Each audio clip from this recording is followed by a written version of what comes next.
Welcome to the Friends of Fantasy Benefits Baseball Podcast. I'm Justin Mason, lead fantasy writer and analyst at friendsoffantasybenefits.com.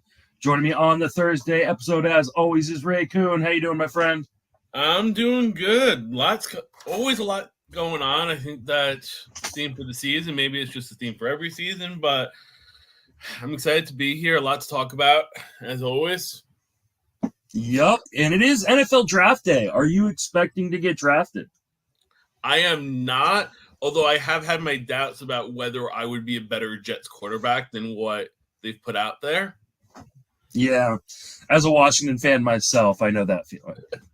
So as excited as I am, I also have like that kind of pause and feeling bad for the people that the Jets are potentially going to ruin the careers of.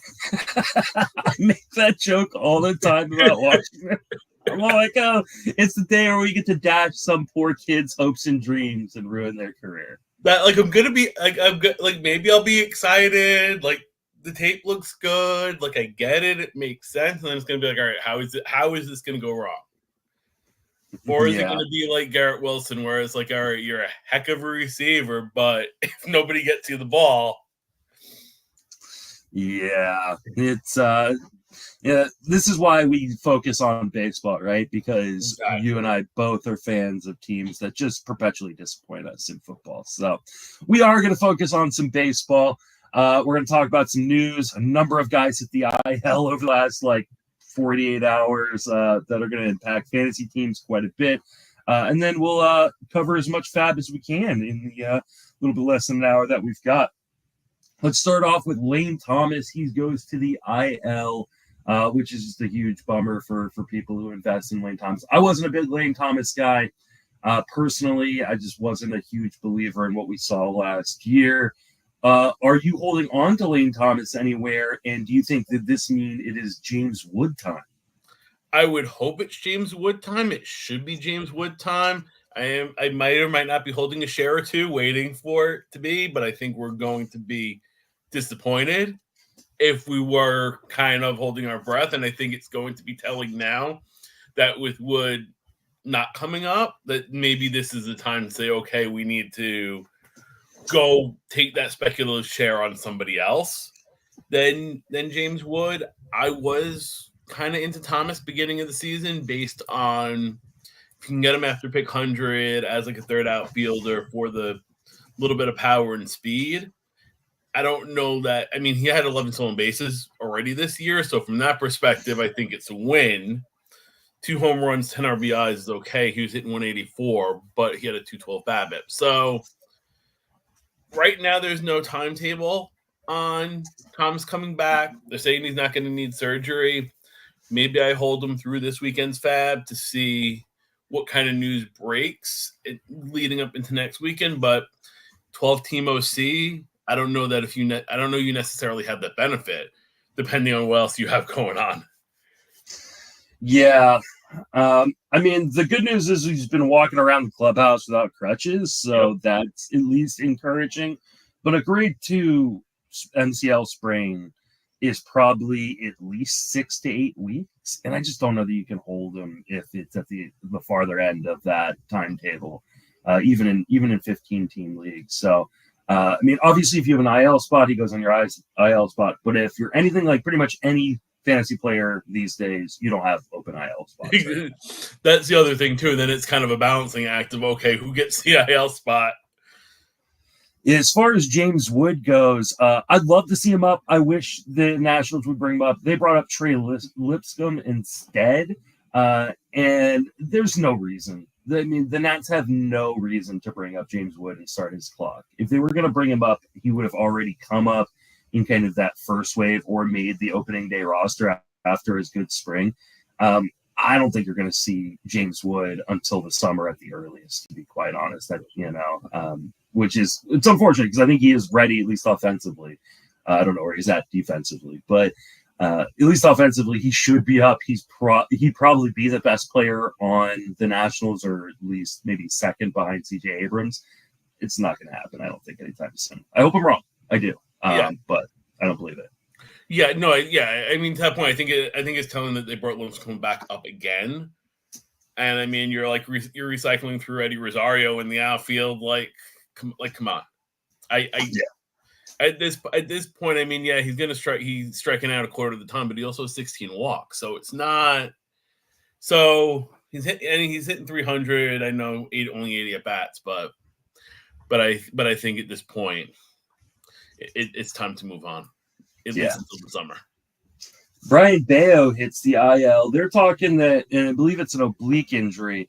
They're saying that he could be back after a minimum stay. Typically, oblique injuries take 4 to 6 weeks to recover from. Are you? I mean, obviously, you're holding, just kind of wait and seeing, but I would not expect him to be back in 15 days. If it's an oblique, no. I had initially seen lat tightness. So, okay. So if that's the case, then I feel a lot better than the oblique. And it was lat tightness. And that kind of jives with the minimum stay type thing. So from that perspective, I'm holding on to him. I think. I mean, we were kind of waiting for this last year from him, that maybe he's going to turn the corner, and I think he did a little bit last year. So far this year, he's striking out a batter in an inning, 3.04 ERA. But the big thing is 51.3% ground ball rate, a little over 2 walks per 9. You're still getting the strikeouts, 6.6% barrel rate. So for me, I like Bello. Maybe we were a year too early on him, or I was a year too early on him last year. So if it's going to be just a 3 starts that he misses, 15 days, I'm going to hang on to him. Yeah, I think you should hang on to him, especially if they're talking about a minimum stay. It'll probably be longer than that. It almost always is longer than the timetable they give. But I think you can pretty confidently hold on to Brayan Bello right now. The Blake Snell experience is in full effect. He walked a lot of batters. He gave up a lot of hits. He had moments where he looked good, and now he's on the IL. Are you holding on to Blake Snell? I don't know that I am. I mean, part of it might be, I mean, I know that we're now a month into the season, so you don't want to necessarily look back to draft day and say, I drafted him in X round, so I'm going to hang on to him longer than somebody I drafted in the 20th round because it's more fungible. But he's going to be out longer than the minimum. Based on the results, I'm not sure that he was ever truly ready to make his season debut with all the walks, with the ERA over 11, with the whip of 2. So quite frankly, I have a hard time hanging on to Snell. I mean, he was somebody that I avoided just because I didn't necessarily have faith in the control and the delayed signing, et cetera, et cetera. So at this point, I can't see him back before June. So I'm probably going to cut bait because I think even when he goes back, there's going to have to be a little longer of a ramp than somebody like a Bello. Yeah, I can understand people wanting to hold on, and if you do have an IL spot, obviously you can stash him there and kind of wait and see. He seemed pretty optimistic about his timetable, and that he disagreed that he was going to be out for much longer than the minimum. But they're calling this a moderate strain, so it's not a minor issue. This is not something where you would be back after 15 days. I agree. I think he's probably going to be out for 6 weeks, which means you're looking at sometime in June, if not longer. So, and yeah, he lived on the edges last year, man. Like he led the league in walks in a Cy Young year. Like you had to know there was some good regression coming, but the regression is hit hard in San Francisco, unfortunately. So yeah, I don't have a problem moving on, especially in your 10 and 12 team leagues. Next guy on the docket, this one isn't an injury. This one is Jordan Walker getting optioned down to the minor leagues. Walker struggled mightily and started to lose playing time, and the Cardinals have decided, hey, we want you to play full time. It's not going to be in the major leagues. We want you to go down and get better in the minor leagues. Is there any place we're holding on to him outside of keeper and dynasty? No. I mean, I think it is important to remember he's still just 21 years old. But, I mean, we know what he did last year in spring. It was up and down last year. So, again, this isn't the last we've seen of Jordan Walker in 2024 in St. Louis. I don't know that Alec Burleson or Ramon Herrera in the DH spot is necessarily going to hold Walker back if Walker goes down to AAA and gets his stuff together. He's clearly better option than those two. I mean, Tommy Edman's going to be back at some point as well, so that maybe crowds things a little more. But I think it's hard to hold on to Walker for now. Although at the same time, you get rid of him, he goes down to AAA, and he hits 400 with 5 home runs in the first 2 weeks. And it's like, oh, what did I do? But I think it comes down to kind of roster management and what type of flexibility you have and who you're dropping him for. Like, if you're going to drop him to stash somebody else, I don't necessarily know that I would do it. But if you're dropping him to fill out your lineup or to pick up somebody like a Kjerstad on Baltimore or somebody like that, then I think you make that move, because we don't know how long it's going to take until Walker's back. And at the same time, this is now the second straight year that he's gone through it. So maybe it does take him a little longer, and the Cardinals are going to want to be a little more careful before they bring him back.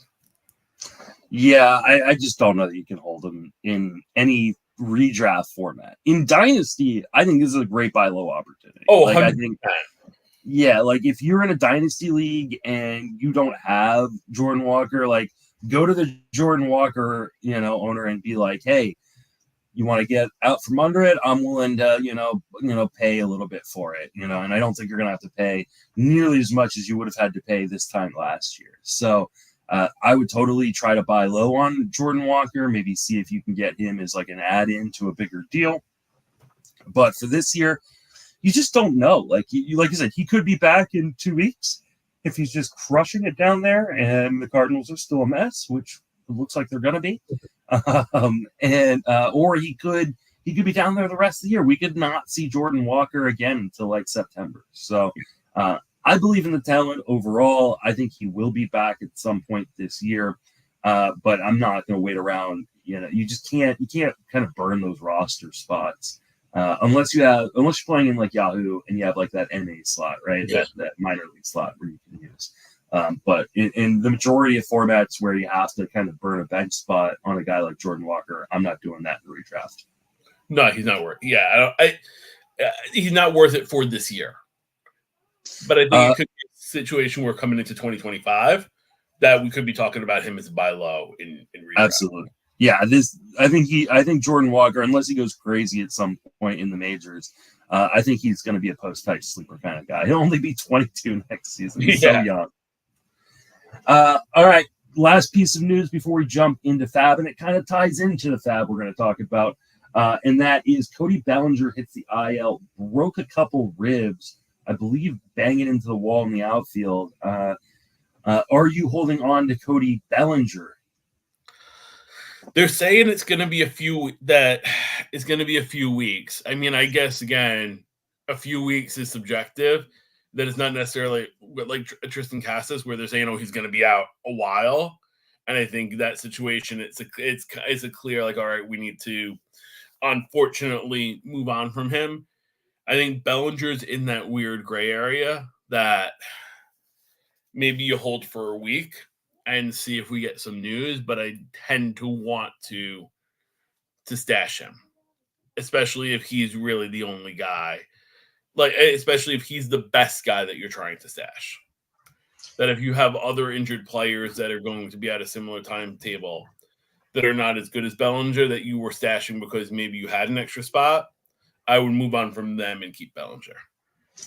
Yeah, I can't imagine very many scenarios where I want to drop Cody Bellinger right now. Like, there aren't that many guys on the IL that I'm going to roster over him. Yeah.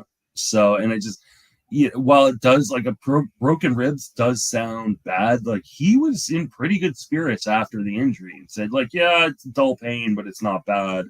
And so, I mean, hopefully, if they're kind of minor fractures, then maybe he will be back in just a few weeks. But I understand, like, he wasn't fantastic, but he still was like, he still had 320 on base percentage. He still had 5 home runs. Like, he wasn't killing you, striking out at a 15.5% clip, walking 11% of the time. Like, he was still doing pretty decent things, just getting pretty unlucky with a 215 BABIP. So I'm not worried on Cody Bellinger at all, and I would do my best to hold on to him.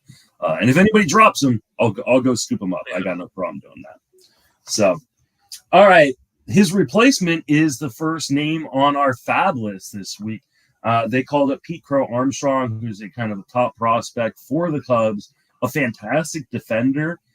Struggled a little bit offensively in his first go-around in the majors last year. Are you going after Pete Crow Armstrong? I'm going to moderately go after him, I think. I mean, the defense is what's going to get him into the lineup. Problem is, he was up for a cup of coffee last year, and yet his first major league hit in 2024 is going to be his first career hit. Strikeouts are a problem, and he was hitting 203 in AAA. Again, if he gets on base, we should get stolen bases. There's a little bit of pop in the bat. I think I'm moderately intrigued with him, but I mean, he is a top prospect, but I'm not going to go overboard just yet.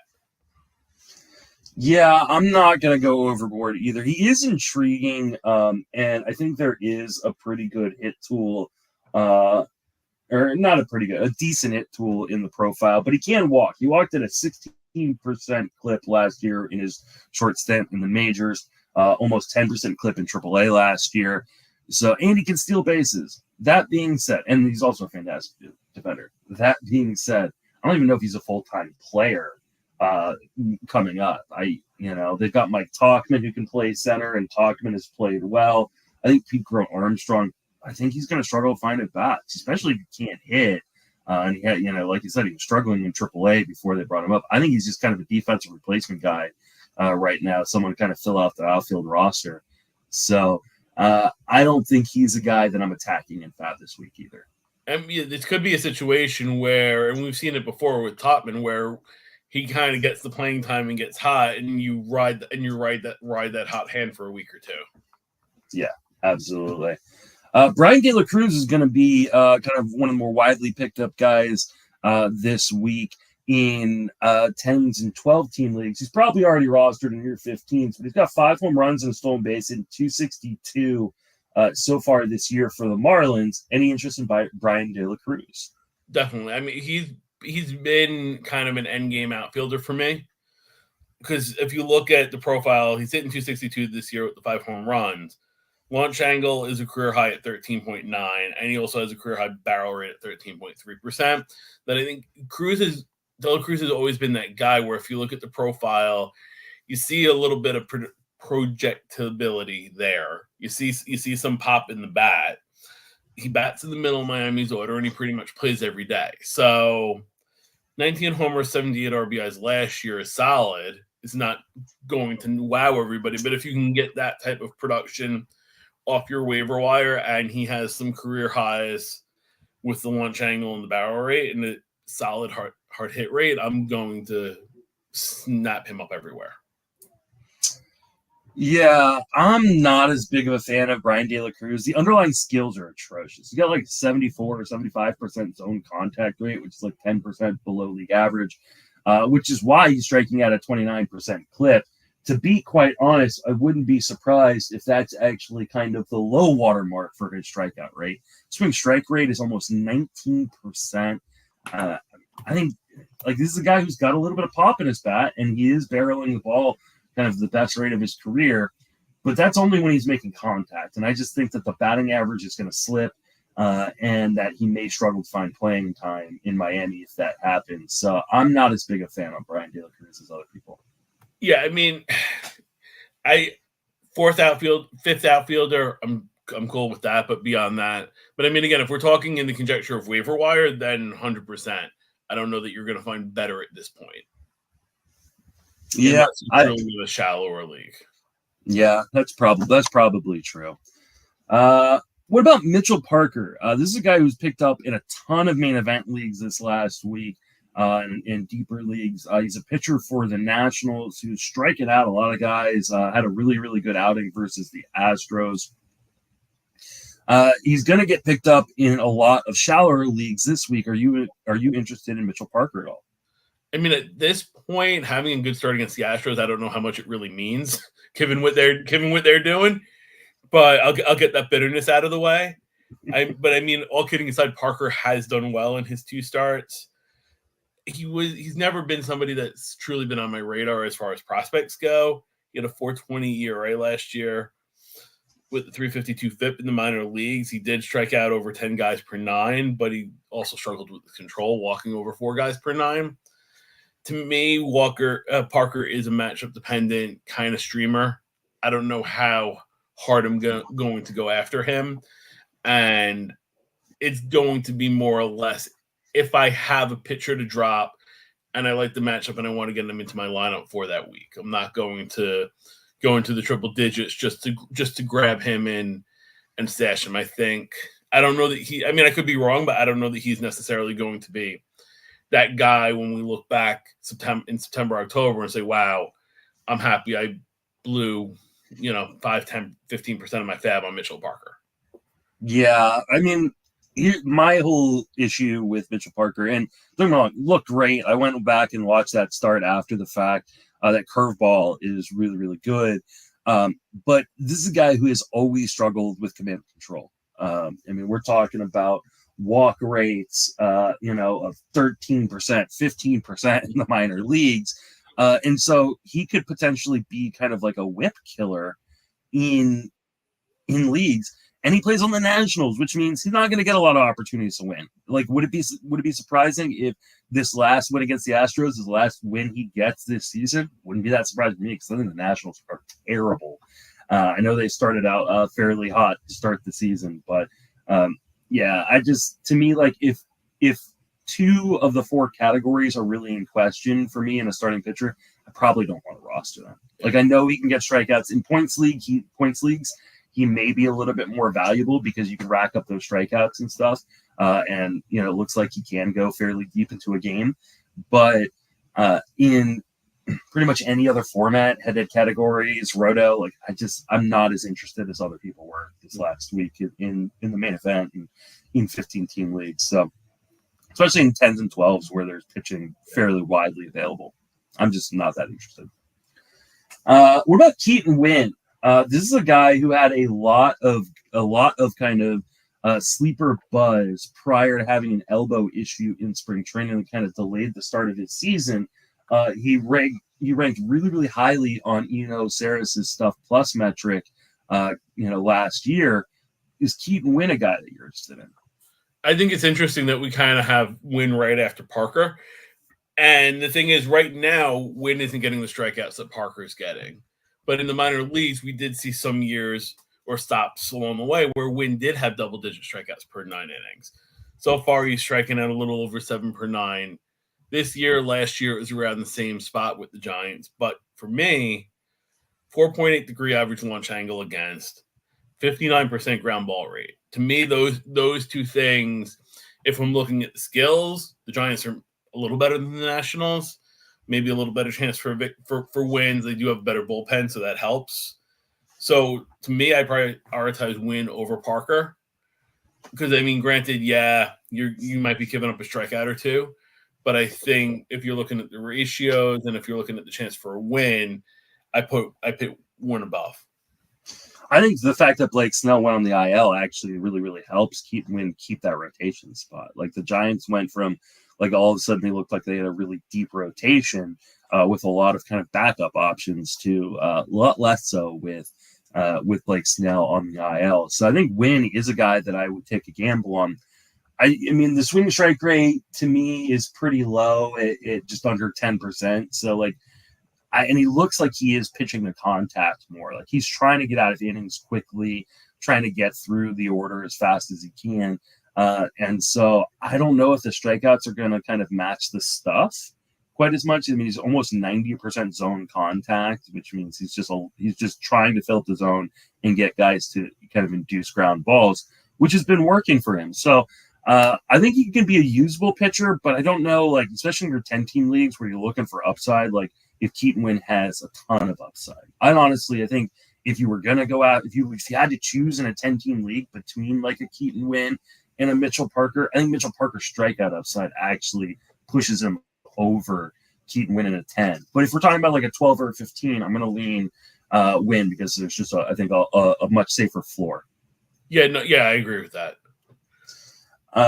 All right. I think one of the big names this weekend that people are going to blow a ton of FAAB on is Heston Kjerstad of the Baltimore Orioles. Dude was just destroying AAA. Like he already had like 30 RBIs and 10 home runs. Like it got to a point where it was just kind of ridiculous that he was even in AAA at this point. But the Orioles are really good. It's hard to figure out the playing time for a guy like Heston Kjerstad, who isn't necessarily a super strong defender. He's up now. I assume that means he's going to play fairly regularly. Are you buying in on Heston Kjerstad?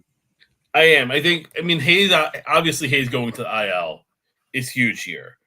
Hayes was not doing well before he got hurt. So I don't know that even when Hayes comes back, if that's going to have much of an impact on things if Kjerstad is raking. Right now, given the plethora of options Baltimore has, seems like he's just going to play against righties, which, again, you're going to have to do some roster management and kind of track the matchups, but that should get him in the lineup the majority of the time. And, yeah, he was raking in AAA. So I don't know. Maybe I throttle it down a little bit because of the platoon aspect of it, but it's hard not to go hard. It's hard not to go hard because that sounds wonderfully after him. After him this week, kind of given the power and what he was doing in AAA. Yeah, I've never been like as big of a believer as other people in Heston Kjerstad. I think people forget that, like, yeah, he was like drafted super, super high when he was like the second or third overall pick. The second overall pick in the 2020 draft. The 2020 draft was weird just because of COVID, and teams didn't really get to see a lot of the hitters and pitchers actually play in college and high school that year because of everything being shut down. And two, like, it was a cost-saving move by the O's because they wanted to use money later on from their pool. So I've never been as big of a buyer. That being said, like, he's been just great in AAA this year. I think they're going to give him an opportunity, but I think you're right. I think he's probably going to be on the strong side of the platoon, maybe like which to me, like, it, then you put him in that park, which is hard to hit home runs out of to begin with. Like, I just think the upside is probably a little bit more limited than people are giving it credit for. And I think there are going to be people who spend $300 or $400 worth of FAAB this weekend on Heston Kjerstad. And I think that's a huge mistake. I don't think that he's going to be able to return that kind of value. Yeah, that I have a hard time doing. Yeah. Joe in the chat is saying, what second base are you targeting for a Geloff replacement? Luis Garcia is next on the list. I think that's a really great transition, so I appreciate Joe in the chat asking the question. Luis Garcia is a dude that I have loved for a long time, but you know who hasn't loved him for a long time? The Washington Nationals, who just like is dicked around with his playing time pretty much his entire career, but he is playing full-time and playing really, really well. Are you buying in on Luis Garcia Jr.? Quite frankly, I already have, because I had to go out and replace Albies in a league or two. So I looked at Garcia. I mean, the fact that he's batting in the middle of the lineup, I think goes back to the case that we made of why is James Wood not up? If you have Luis Garcia batting third or fourth, let's be honest. But he has 5 stolen bases. He's hitting .314. He has 10 RBIs, and he's going to drive in runs if he's batting in the middle of Washington's lineup. He only strikes out 15% of the time, so he's making solid contact. He's not going to kind of go over the top with the run production or with the power, but he's going to steal you bases. He's going to hit for a good average, and he's going to play every day. So right now, I think if you're looking for a steady replacement that's not going to hurt your team, I would 100% go after Garcia. I mean, like I said, I've always loved Garcia. I'm a little bummed because I feel like this is the first year I haven't drafted Garcia on any single team. And of course now he's breaking out, but like he's still like super, super young. This is his age 23 season. He's making 92% zone contact. That is amazing. Like, and he's super aggressive. He's a dude who does not walk, right? Like he is swinging quite a bit. So to make that kind of contact levels when you're not walking, it's very much like a less speedy version of CJ Abrams, right? Because this is exactly what CJ Abrams does, which is attack pitches in the zone, try to put the ball in play. I love guys like this because they give themselves the opportunity to get lucky. And he is getting lucky. And there will be down spells. But I think for right now, while he is hitting at that point in the lineup and hitting so well, like I just think roster him and be ready to drop because I think there are going to be struggles when you're that aggressive. I mean, just look at guys like Javi Baez, right? Like when you're that aggressive, it eventually comes back and bites you a little bit. But because he's got some speed, because he's making such good contact within the zone, like I think he can ride this for a little while. 100%. So there you go, Joe. I think Luis Garcia Jr. is the guy you should be targeting for a Geloff replacement. Reed Garrett been pitching really well for the Mets and is going to be one of the more picked up guys. Any interest there? I do have interest in him, but the problem is, I mean, he's been in 7 games this year and he has 4 wins. So, like, it's very possible that those are the only 4 wins he gets for the season. Based on the way they've been using him, based on the fact that they're not getting true length out of their rotation, he's going to be in situations where he can earn wins. The Mets have used him in a multi-inning role for the most part. And you're going to be in a situation where you're coming in the 5th, 6th, 7th inning of tied games or close games. They're going to ride him for an inning or 2. So, yeah, he's going to be in position to get more wins. Again, you don't want to be in the spot where you're chasing after those 4 wins that he already has. But we see it every year where there's a reliever or 2 that emerges that flirts with double-digit wins. And I think we're going to start to see it more and more based on starting pitchers really only going 5, maybe 6 innings. And if you look at some of the guys the Mets have with Sean Manaea, who started Wednesday when Garrett picked the win, or you have somebody like a Jose Budo or McGill when he comes back, or Quintana, like all these guys, they're not going to go 7, 8 innings and lock up the victory. Right now, he's 3rd in the pecking order in the bullpen. He strikes a bunch of guys out. He picked up a save when the Mets chose to use Diaz in the 8th inning against the heart of the order. So to me, I'm interested in Garrett. I kind of wish he didn't have 4 wins because I think that might inflate his price. but I do like him, and I actually added him in a spot last week when I was kind of saying, hey, I don't like any of these starting pitchers, and I want to just get some strikeouts and soar up the ratios a little bit. Yeah, I don't mind him if you want to use him in that kind of role, but like usually at this time of year, I'm looking for maybe that starting pitcher that's coming out of nowhere. Like we're going to talk about Albert Suarez here in a little bit, or I'm looking for a guy who might like fall into saves. And the problem with Reed Garrett is he's not going to do either of those things. And even if you're in like a saves hold league or a holds league, like he has 0 holds this year. They're not putting him in a position to even get holds. So like I just don't know if there's that many formats out there. He's going to be a widely picked up guy this week. But like, because he's got a 50% strikeout rate. It's insane. Like he's been really, really good. But like, I just don't know how you use him properly unless you've got like really deep benches or really deep rosters. I don't know that he makes a ton of sense. Yeah, because that's just the thing. You have Ottavino who's going to pitch the 8th. Yes, he's going to pitch the 9th. Right now, Brooks Raley is out, so that helps a little bit. But Drew Smith is that 7th inning guy if they have the lead.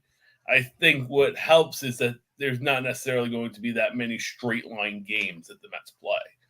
Whereas, like, okay, you have a starter that goes 6, leaves up 2 or 3 runs, then you can go 7th, 8th, 9th. I think that's kind of where somebody like Garrett benefits. What about Jake Irvin, who's pitched really well in Washington? I can't believe we're talking about so many effing Nationals right now. You threw a really good outing against the Dodgers. Any interest in Irvin for you? Yeah, he's a 2-start guy for next week, so that immediately gets him onto our radar. First start of the week's coming against the Marlins, so again, that's a target situation. Second start is against Toronto, and I think Toronto, once you get through Vlad, Bichette, and a few guys at the top of their order, I'm not necessarily that scared about the Blue Jays. So I think it's a good week for Irvin. He's walking a little over 2 guys per 9. He looked good against the Dodgers. DCNRA, almost a strikeout an inning. I have no issues grabbing Irvin and streaming him this week and then kind of seeing what happens. Yeah, I mean, I think this is just a traditional streamer, right? Like Irvin doesn't have like overpowering stuff. He had one good start against the Dodgers, and then he faced them a second time in a row, and they beat him up. And like I said with Mitchell Parker, like you're on the Nationals, you're not going to win a lot of games. So like all of a sudden you've got a guy that he's probably not going to win you a lot of games. I don't know what the ERA is going to look like kind of regularly. The nice thing is he is not walking a lot of guys. He's not giving up home runs. The problem is he's not striking out a lot of guys too. So like he may help you a little bit in ERA and WHIP, but he's going to help you in strikeouts. He's going to help you in wins. I don't know that he is. And again, like 2 of the 4 categories missing, probably not super interested in him. Exactly. Outside of he can compile in this 2-start week, right? Especially when you got the Marlins on the front end. That's always nice.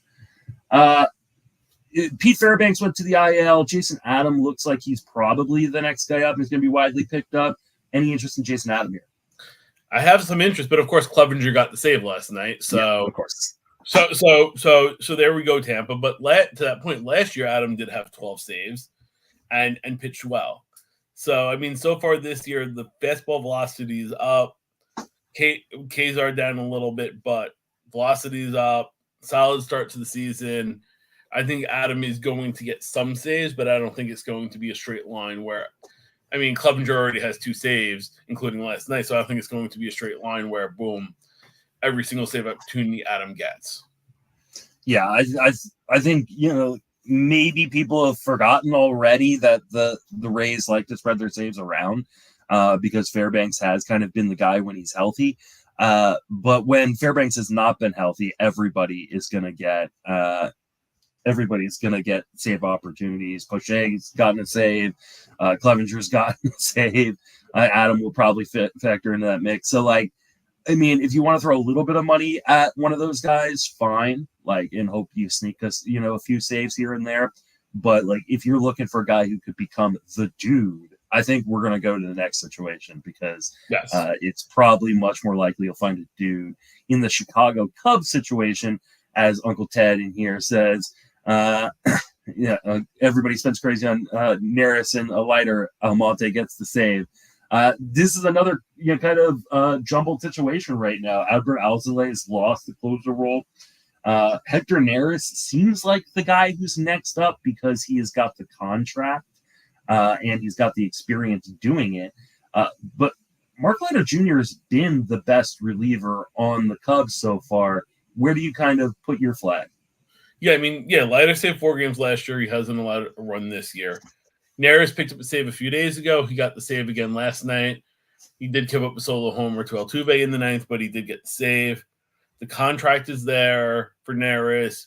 He does have some closing experience. To me, it's looking like he's the guy based on how they've kind of ran it so far. So I'm going to treat it as such. But I don't think this is a triple-digit bidding situation because I think it's very possible that he struggles and then Leiter comes in and gets a save, and it might bounce back a little bit. But I think there's more security in Neris being the Cubs closer than Adam being the Rays closer. Yeah, I mean, I think Neris came in, got saved, but he gave up a run. He has not looked good this year. Honestly, I think this job ends up back with Alzolay at some point. Like, I know that Alzolay struggled, but I still think he's the best reliever in that bullpen. I have spec'd a little bit on Neris, especially in the places where I did have Edward Alzolay, but I also didn't drop Alzolay. I just think he's the most talented guy in that bullpen. I think he will get that job back at some point. I just think they needed to get him out of high leverage for a little bit, get his confidence back. He looked good when he pitched last night. So, to me, I think long-term Alzolay is a dude. Short-term Neris is probably the guy. So, but I also wouldn't be surprised if this is spread around as well. I did mention that Albert Suarez is a guy I really like. I picked him up in a bunch of 15-team leagues this week. I think people need to start picking up in 10s and 12s as well. So I threw him on the rundown to talk about him. What are your thoughts on Albert Suarez? I mean, again, kind of like I said with Irvin, Suarez faces Oakland this week coming up. Yeah. So right away, right off the bat, boom, stream. Regardless of the fact that he hasn't allowed a run in 11 innings to begin the season, I think Suarez is quite. I mean, I think we haven't seen him since 2017. So if you forgot about Albert Suarez, you're not alone, and I get it. But he went to Korea, like some other guys we've seen, and the ground ball rate's been through the roof since he was over there. So he made some adjustments. He's obviously not the same pitcher that he was 8-9 years ago. So to me, I think Suarez needs a good amount of attention, even if at worst as a streamer because he's facing Oakland. But then after that, I don't think he's someone that you're going to necessarily discard. Yeah, I mean, right now he is allowing 75% zone contact. It's about 10% below the league average norm. He's getting a swinging strike rate of almost 18%. Like, I think those strikeouts are coming. He pitches in one of the best parks in baseball to prevent home runs. He's on the Orioles, who are going to score him a ton of runs to give him win opportunities. I think this is a really, really sneaky pickup in your shallower formats because a lot of people are going to ignore the 6-year-old or however old he is because of his age and because he didn't pitch last year in the major leagues. And I think this is a really, really good opportunity to kind of go out and get this guy on an afford price. I got it for like $37 in a bunch of different leagues in NFBC and 15-teamers. So I'm a big believer in kind of what we're seeing here. I don't know how long he'll hold up. Maybe he falls apart at some point, but at least for right now, I'm riding with him. All right, let's finish out with Matt Mervis, and then we've got a couple questions in the chat that maybe we'll pop in since we got a couple extra minutes. But Matt Mervis was at one point, if you remember, a year ago this last November, Matt Mervis was like the talk of Arizona Fall League in like 2022 November. He was crushing it. Everybody's like, "Oh, let's draft him. Going to push him up high." I was a part of the hype. He didn't make the team. He never. I mean, he came up at one point, wasn't up for very long. He quietly has rejoined the team right now. Any interest in Matt Mervis? If they're gonna give him a chance, I have some interest. I mean, he kind of. Like, I feel like it might be a little bit of a post-type situation that he flew in under the radar because everyone's talking about Armstrong. There's a lot more flash and pop there. But Mervis had 5 home runs, 13 RBIs in AAA. We know that there's a solid hitter in there with some power. Suzuki's also out. Bellinger's out. Could make the argument that, I mean, Garrett Cooper did come back last week as well, but there could be some at-bats in play for Mervis if he gets hot. That it could be a sneaky name to watch. Throw a few bucks on. Yeah, I mean, I think if he's playing, like, especially, it looks like he's going to be on like the strong side of the platoon as a DH. I think if he's going to be playing, like, I think there's real interest there. Like, let's not forget, like, everybody was hyped on Matt Mervis like a year and a half ago, and like he hasn't done anything in the minors to like dissuade us from those feelings. So I do think this is a little bit of a post-hype sleeper kind of situation. That being said, the opinion that matters the most of Matt Mervis is the Cubs, and the Cubs have seemingly hated this guy for no other reason. And so if he goes back down to the minor leagues, if they just have him up and they don't play him, I would not be surprised. So I think there is some risk to this, but I think, like if you're rolling out a Jose Abreu, if you're rolling out like those kind of guys, like I would drop Jose Abreu or a guy like that for Matt Mervis just to see what you got. Yeah, if you throw a few bucks on him at the end of a conditional string, I maybe less than 5, I'm definitely with you there. Because it's very possible that if they do all of a sudden, I mean, a lot could change between now and Sunday night. They could throw him out there and he hits 2-3 home runs, but at the same time, I think it's a situation where you either spend a few bucks to see, or he gets hot next week and you have to spend a lot more. And we're having a different conversation about him this time next week. Yeah. Or he's just the first guy you drop the following week. All right, just got a couple minutes left before we got to wrap up, but a couple questions from the chat. We got Cali Loco. Thoughts on Lorenzen, and he is desperate for wins. Any interest in Michael Lorenzen, who's currently got an 18% walk rate? You have to hope that he doesn't walk too many guys that he can't get through 5 innings. Yeah. That being said, if you're looking at him as a streaming guy, Texas has a good offense. I'm not necessarily opposed to him. Yeah, I mean, if you're really win seeking, I get it because Texas does have that good offense. I've never been a Michael Lorenzen guy. I mean, I like Michael Lorenzen from like a human perspective because he just genuinely sees like a good guy and he's a great story, kind of converted reliever / like pinch hitter into a starting pitcher. And but like I don't trust him to not walk so many guys and then give up the home run that kills you. So I think if you are win seeking, you can kind of stream him a little bit, but ultimately I'm not super interested in him at all. All right, let's see. Uncle Ted is just spamming the chat with stuff, so I'm just gonna pick and choose one or two from him. Tyrone Taylor forcing himself into the Mets outfield mix. Tyrone Taylor is a guy that I talked about earlier on in the offseason as a guy that I was really interested in. Showed some good skills, just couldn't stay healthy in Milwaukee.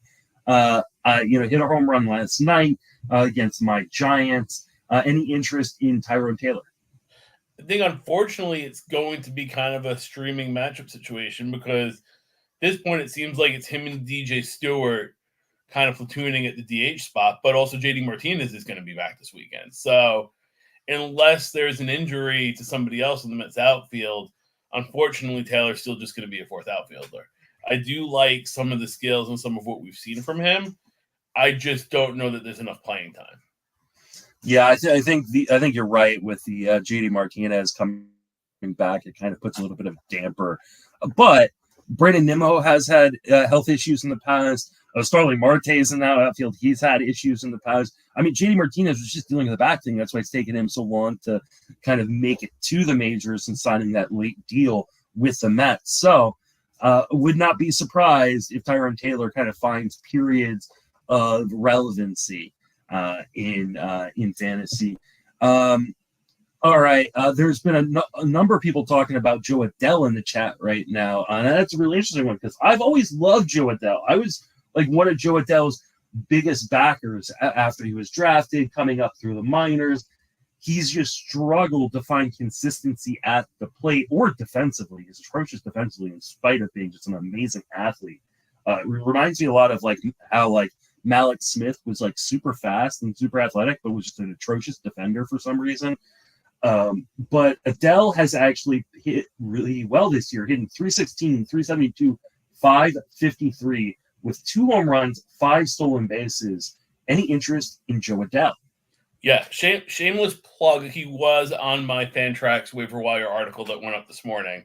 Very nice. I think, to that point, he has the tools. He was a former top prospect. He's still young. I mean, he also had the base running issue a few weeks ago also. But I think Ron Washington is the right manager for Adell. And maybe this is the time where he does start to kind of put things together, figure it out. It seems the last few games, the Angels have been playing him every day. And he's been getting a hit every day, driving in runs, I think, in 3 of his last 4 games. So from that perspective, yeah, I think I would grab Adell and see if this becomes a trend. Because, quite frankly, he's more talented than probably 90% of the hitters that are on the waiver wire in most leagues. I'm going to throw a name at you that you're old enough, I think, to remember, but some of the listeners may not be old enough to remember. Joe Adell is a poor defensive version of B.J. Upton. Yeah. So for those, or Melvin Upton Jr., as he changed his name to at one point, this is a guy who had extreme power and a bunch of speed. But man, he would tinker. He had a really hard time making consistent contact. Even during this hot streak, Joe Adell has, I think, like a 77% zone contact, which is way below league average. You don't want to see your zone contact numbers in the 70s.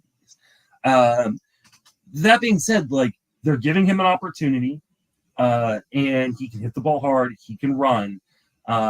I think you can ride with this one for a little while, but just don't be alarmed when all of a sudden he goes 0 for 22, because that is in this profile, unfortunately. Until he learns to make consistent contact in the zone, he's going to have massive ups and downs. And the Angels have not shown they're willing to stick with him when he has those downs. Yeah, this year might be different, and I think this is the time to get in if you're going to get in on him. And again, you kind of have to hold your nose to the batting average a little bit, but he is talented enough that everything else could be there. Yeah. All right, that's going to wrap us up for this episode. Appreciate everybody listening, everybody who is watching on YouTube and chat. You can go to my YouTube if you want to watch us live at 11:30 a.m. Eastern on Thursdays with Ray and me. Justin Mason Fantasy is the YouTube link. That's also my Twitter handle and all my social media handles. Ray, where can people find you, and what are you working on? Ray_Kuhn_28 on X or Twitter, whatever you want to call it. And you can find my written work over at Fantrax. All right. I told you where you can find my socials. You can read all my written work at Fantasy Pros, where I write 3 days a week, and at Fangraphs, where I write 5 days a week. For Ray and myself, thank you for listening. Have a fantastic baseball season.